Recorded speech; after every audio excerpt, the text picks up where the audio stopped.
Joining me now is Zohran Mamdani. He's the Democratic nominee for mayor, and he's joining us live from Chelsea. He's in the neighborhood. He should have come by here. Thanks for joining me. What is your reaction to today's news? You know, Donald Trump and his billionaire donors can determine the actions of Eric Adams and Andrew Cuomo, but they can't dictate the results of this election. And what we see today is an illustration of what so many New Yorkers are tired of. They are tired of the politics of backroom deals. They are tired of a politics that has delivered them the most expensive city in the United States of America. And in many ways, it doesn't change the focus of this campaign, which is on working class New Yorkers and ensuring they can afford the city they call home.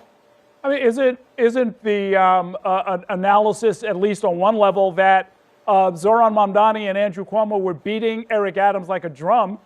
He was stuck in single digits, and he decided there was no path to victory, so he dropped out. He doesn't necessarily need a billionaire to tell him that, right?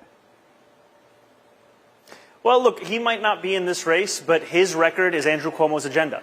It's an agenda that will continue on the legacy that the Adams administration delivered of raising the rent on millions of New Yorkers, of cutting funding for their child care, for their schools, for their libraries, on slowing down the already slowest buses in the country. That is the agenda that Andrew Cuomo is running on to continue. So when the mayor released his video, have you spoken to him? Are you thinking about reaching out to him? I haven't spoken to the mayor today. I haven't spoken to the mayor since we saw each other at the Dominican Day Parade. Oh, I see. Okay. Are you interested in talking with him? You know, I mean, at a minimum, if things go your way, you're going to have a transition conversation. But I'm wondering, even prior to that, if there's anything you might want to talk about with him. You know, if Eric Adams wants to speak a little bit more about Andrew Cuomo being a liar and a snake, as he put it a few weeks ago, I'd be happy to have that conversation with him, and happy to talk to him about anything that could benefit New Yorkers. Okay, so you've clearly moved on to what is now your principal opponent. Look, the analysis from the pundits out there is going to be that Andrew Cuomo is getting closer to the scenario that he wanted, which was a one-on-one race against you. Is that how you see this? Look, I think Andrew Cuomo also wanted me to be his opponent in the Democratic primary, and we beat him by 13 points then.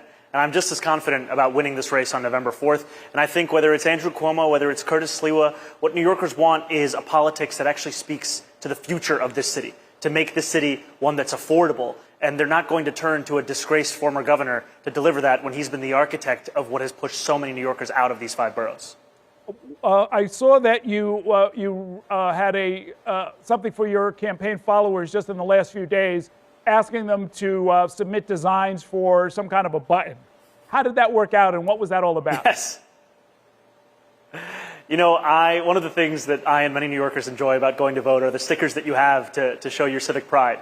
And we thought it was time for a refresh for the I Registered to Vote sticker. And so we received hundreds of submissions from New Yorkers across the 5 boroughs, and we put it to a vote, and we're going to be announcing very soon which one has won, because it's going to be a key part of how we win this election, is ensuring that the electorate reflects more of the city, to register thousands of new voters just in the way that we did in the primary, and show that each and every New Yorker's concerns will be reflected in this race and in the electorate of that same race. Well, describe the profile of these new voters. Who are these folks that you're trying to bring into the process? You know, it ranges, Errol. I'll tell you, by and large, these are younger voters. What we saw in the primary is that we made the 3 highest performing age group demographics all under the age of 35, something that had never been seen in New York City politics before. But we also know that there are New Yorkers who've been here for decades who are just now registering to vote. One of my good friends, Salman, he was telling me about how his 90-year-old grandfather is now for the first time looking to register to vote. You know, the other day I was at Little Flower and Sammy's Kebab House, 2 incredible coffee shops and restaurants here in Astoria.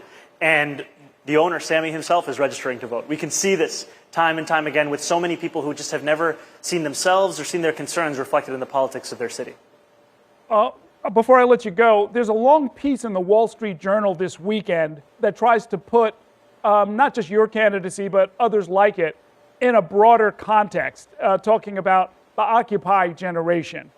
People who came of age as the financial crisis was devastating people's mortgages and their personal family finances in 2008, all the way up through the current affordability crisis.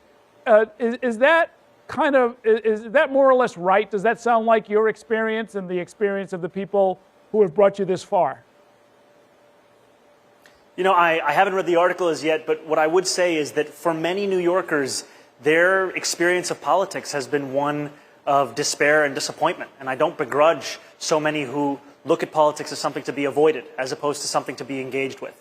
And it's because of these exact kind of moments that you've mentioned, Errol, and because that for so many, whenever that engagement has come, it's come at the expense of themselves and at their families. And so what we're trying to do here is not just to run against the other candidates looking to become the next mayor of the city, but also to run with a message that politics can be different. It must be different. And in order for it to be so, we actually have to reflect the concerns of working New Yorkers who are being pushed out of this city. And that's why when we talk about freezing the rent for rent-stabilized tenants, when we talk about making the slowest buses in America fast and free, or delivering universal child care, these aren't ideas we came up with consultants. These are ideas that we came up with listening to New Yorkers and why they were falling out of love with the city that they once called home. Okay, we're going to leave it there for now. Was your campaign manager high-fiving you and everybody else when the news came out today? No, I can tell you it was news that dropped right as we were doing what we always focus on, which is actually speaking to working New Yorkers and fighting for their interests. Okay, we'll see you out there. Thanks so much for joining us.